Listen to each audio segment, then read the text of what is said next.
You know that moment on Sunday evening when the clock hits around 6:30 and your chest feels a little heavier for no obvious reason? Nothing bad is happening, you're just sitting there, but your brain is already fast-forwarding. Emails, commute, that familiar desk, that familiar schedule. If you felt that, this video isn't here to tell you that you hate your job or that you're trapped or that you should escape the matrix. That's not what this is about.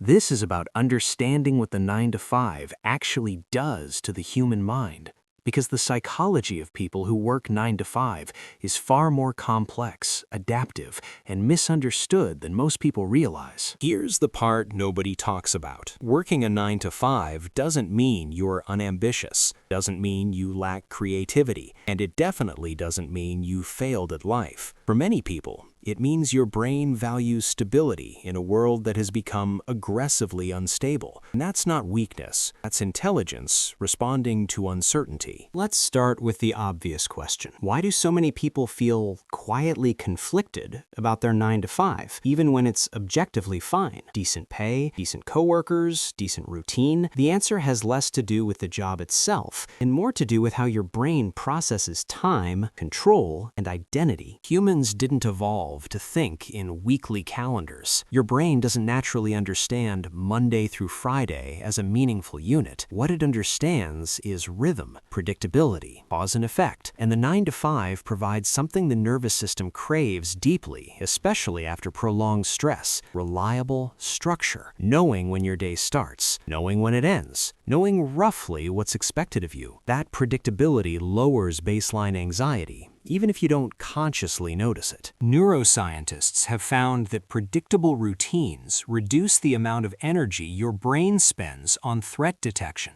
When your schedule is stable, your amygdala, the part of your brain responsible for scanning for danger, can finally relax.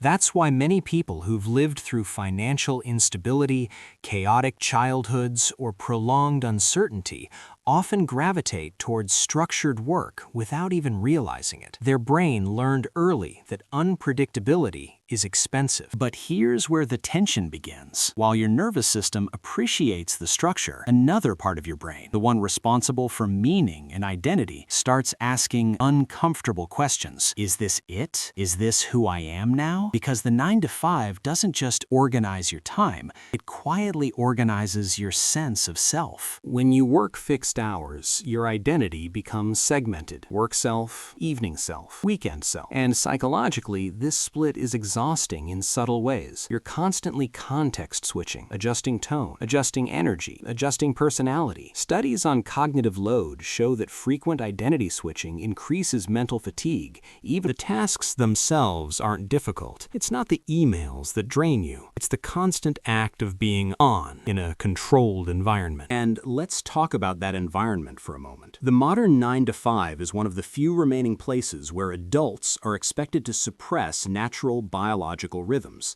You're expected to be alert at 9 a.m., focused until lunch, productive in the afternoon slump, and emotionally regulated the entire time. Your brain doesn't actually work like that. Cortisol, dopamine, and attention naturally fluctuate throughout the day, but the 9 to 5 demands consistency, where biology prefers waves. So people adapt, and they get very good at it. People who work 9 to 5 often become experts at micro-regulation, coffee rituals, music choices, lunch timing, small routines that help their nervous system recalibrate just enough to keep going. These aren't habits. They're coping strategies, quiet ones, socially acceptable ones. Nobody calls it survival, but that's what it is. Here's something fascinating. People in 9 to 5 roles often develop an intense awareness of time ownership. They know exactly which hours belong to them and which don't. That's why evenings feel sacred. That's why wasted time after work feels almost painful. Psychologists call this temporal scarcity. When your free time is limited, its perceived value increases dramatically. One uninterrupted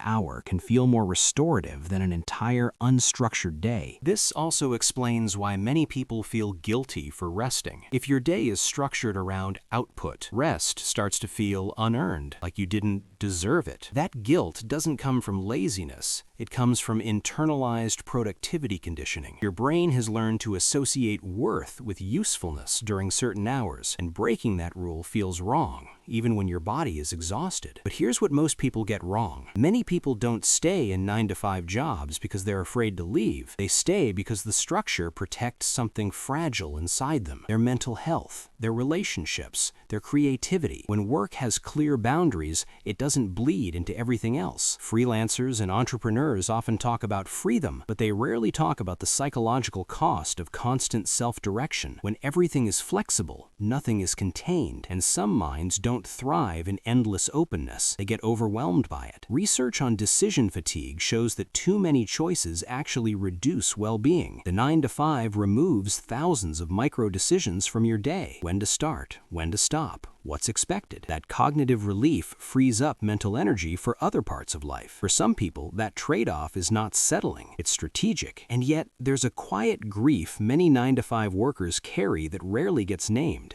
It's not hatred of the job, it's the feeling that your best mental hours belong to someone else. You wake up and your sharpest focus is already allocated. By the time you get home, you're running on leftovers. That creates a subtle resentment that isn't aimed at the company, but at time itself. This is why Sunday night anxiety exists. It's not dread of work, it's grief for autonomy. Your brain is preparing to hand control back over, and it resists. Control is a core psychological need, right alongside safety and connection. When control is limited, the mind compensates by imagining other lives, other paths, other versions of you that exist somewhere else. And here's the paradox. People who work 9-to-5 are often incredibly resilient. They develop emotional endurance, patience, the ability to function even when motivation is low. That's not mediocrity, that's discipline. Discipline without applause. Discipline without aesthetic quotes. Just quiet consistency. They also tend to become highly socially perceptive. Office environments train people to read subtext, power dynamics, what's said versus what's meant. Over time, this builds emotional intelligence. Even if it's never calmed that. You learn when to speak, when to wait, when to push, when to stay silent. That's a real skill. But that same awareness can turn inward. Many 9-to-5 workers become hyper-aware of how they're perceived. Am I doing enough? Am I replaceable? This vigilance keeps people employed, but it also fuels quiet anxiety, especially in systems where effort doesn't always equal security. Layoffs, restructuring, shifting metrics. Your brain learns that stability is conditional, so it stays alert, even when nothing is wrong. That's why so many people with stable jobs feel tired in a way sleep doesn't fix. It's not physical exhaustion, it's vigilance fatigue. Always being ready, always being appropriate, always being productive on cue. And yet, despite all of this, many people in 9-to-5 roles build deeply meaningful lives, because meaning doesn't come from how you earn money. It comes from how you relate to time. Some people find purpose in work, others find it outside work, precisely because work is contained. The job becomes one pillar, not the entire structure. The real psychological difference isn't between people who work 9-to-5 and those who don't. It's between people who feel trapped by structure